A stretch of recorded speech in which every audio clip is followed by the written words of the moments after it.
Tu t'es encore servi de ta clé, t'as pas sonné. Quand on a la clé d'une maison depuis 7 ans, je vois pas pourquoi on s'en servirait pas, hein. Si tu veux pas que je m'en serve, change la serrure. Bah quand tu viens ici, tu continues à agir comme si tu vivais toujours avec moi. Et il aime pas ça, c'est normal. On l'a aimé ensemble. On l'a acheté ensemble. On a habité ici ensemble pendant 4 ans. Tu me vois me mettre à sonner pour rentrer? Le passé, c'est passé, Luc. Oh là là, mais on est profond ce soir. Ce que je veux dire, c'est que pour Yves, tu es un visiteur. Je suis un visiteur pour toi aussi? Oui. Tu fais vraiment tout pour qu'il te déteste, hein. Il a pas le sens de l'humour, s'il avait, m'adorait.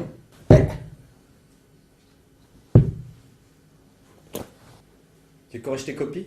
Ça, c'est une question idiote, tu le vois bien. C'est pas une question idiote, c'est une tentative de conversation.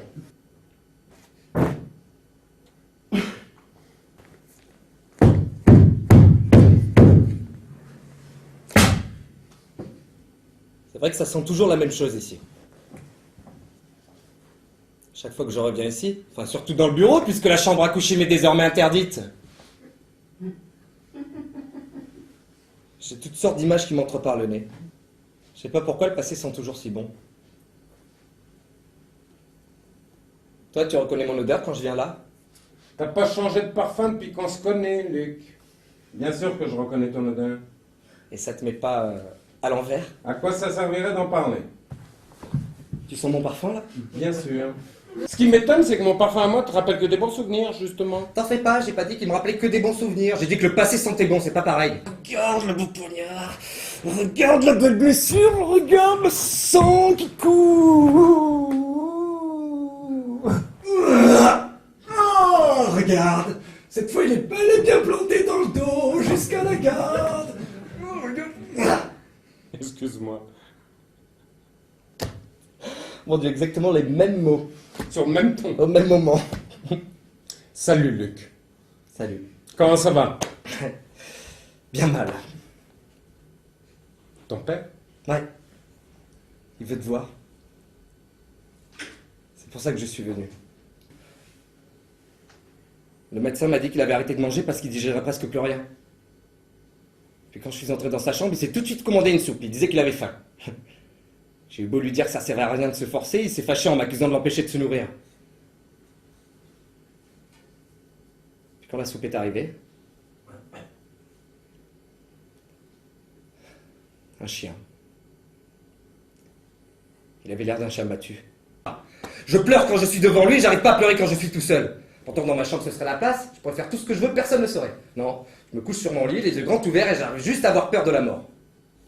Ça m'énervait tellement quand quelqu'un venait se confier à toi comme je viens de le faire. Tu t'en privais pas, toi? Ah, j'avais le droit, moi. Ah, je t'appartenais. Alors recommence pas avec ça, d'accord? Mais j'aurais peut-être fini par te dompter, comme Natacha. Luc, s'il te plaît, appelle le don par son nom. C'est drôle, il y a des gens comme ça qu'on n'imagine pas avoir un métier. Moi, j'arrive pas à m'imaginer ton homme en dehors de la maison. Tu l'aimes?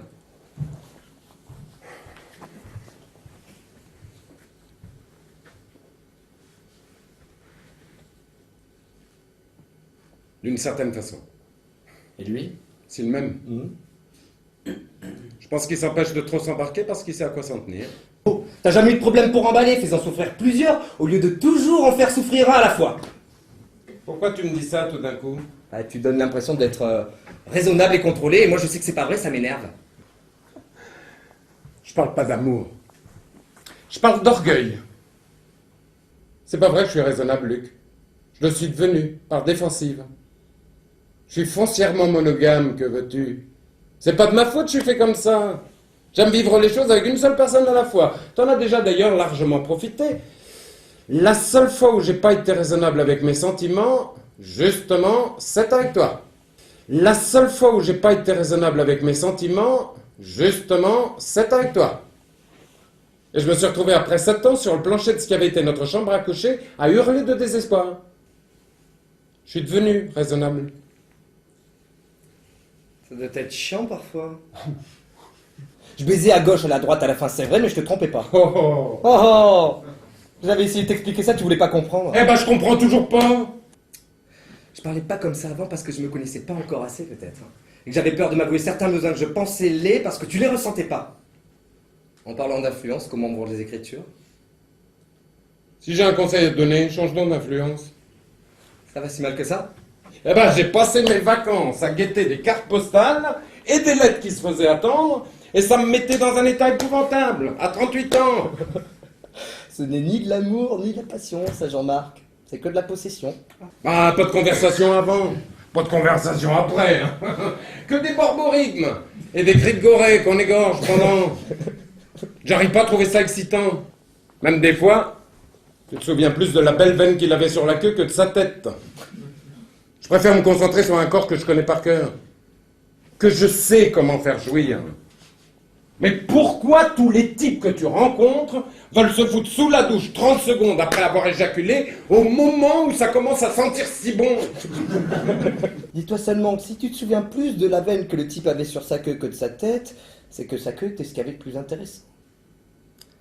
Et je suis retourné avec grande excitation dans le noir, d'où tu m'avais tiré, pour me tyranniser avec ton amour exclusif et étouffant. Y a rien de plus chiant, Jean-Marc, que de te forcer à converser avant et après avoir baisé avec un type à qui t'as rien à dire et que t'es sûr de plus jamais revoir. J'ai pas encore remis mon jean, que je pense déjà avec émotion au moment où je vais me le faire arracher. Et si un type qui me plaît répond pas à mes feulements ou à mes rugissements, j'ai une grosse peine d'amour de 30 secondes. J'avance comme le fleuve Saint-Laurent et je dégorge mes déchets dans l'océan. Un radeau de superbes corps qui m'ont servi une fois et que j'ai jeté avant même qu'ils sèchent. C'est pas des choses très délicates à dire à son ex. Tu t'es jamais gêné. Et moi? Quoi, toi? Bah, j'aurais aimé ça avoir un autre cognac. Bof. Ça me dit pas de me relever. J'ai décidé il y a longtemps que j'aurais jamais d'aventure avec un étudiant. Mais je t'assure que c'est difficile, parce que quand ils veulent, ils veulent. Jeunes adultes de 18-19 ans qui se mêlent d'être beaux, c'est très beau. Et leur résister est bien difficile. Ils découvrent la séduction. C'est sur moi qu'ils l'essayent. Ça doit être drôle, hein, à écouter comme ça. Hein. Eh ben, vis-le, mon vieux. Tu iras des nouvelles. Je tourne le dos pour écrire quelque chose au tableau. Je me fais siffler. Je demande quel moment qui a fait ça, tous les garçons lèvent la main. Oh, Luc. Toi, on sait bien, t'as me collé dessus, tu le sens plus. Et quand il passe à côté de moi, ça sent la cocotte camphrée et le cœur me chavire. Tu exagères. Jean-Marc, tu fais l'éducation de tous les gens que tu rencontres. Oh. Même des chauffeurs de taxi, c'est plus fort que toi. Ah, t'as jamais baisé avec, hein. Mais tout le temps où tu l'as désiré, tu me trompais. Autant que moi je te trompais en m'envoyant en l'air avec n'importe qui comme je le faisais. Oh. Ah, est-ce que j'ai pu t'espionner tout le temps qu'on a été ensemble? Ah, mais je trouve ça drôle quand j'y repense. C'est toi qui dragouillais, c'est toi qui me guettais dans l'espoir de me prendre en défaut. La première fois que j'essaye de le mettre en mots. J'ai tout. C'est propre.